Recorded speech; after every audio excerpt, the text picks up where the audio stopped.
So yun mga kababayan, nandito na naman tayo. At ayan, konti na lamang yung basura dito. At kahit umuulan mga kababayan, no, tuloy-tuloy pa rin yung paglilinis nila. Tignan nyo naman mga kababayan, no, sitwasyon ng mga naglilinis dito sa may Paranaque. Ito po yung mga kababayan na nag-viral na dumami yung basura dito dahil sa habagat. Ngayong araw, pang-apat na araw mga kababayan, konti na lamang yung mga palutang-lutang na lamang yung mga kinukuha nila dito, konti na lang mga kababayan. Tuloy-tuloy pa rin po yung paglilinis kahit malakas yung ulan. So ayan,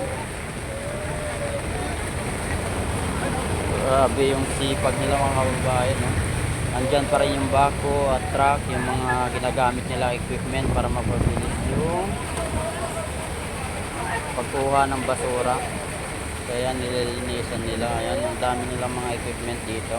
Yung mga truck, konti na lamang kasi konti na rin naman nakakakuti na basura dito.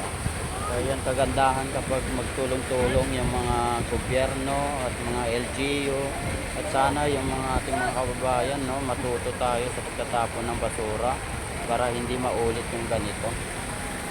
So ayan, ngayong update ngayon, August 13 mga kababayan, ay ito na yung sitwasyon dito. Konti na lang yung basura. So ayan, maraming salamat mga kababayan. Pasubscribe po ng ating channel.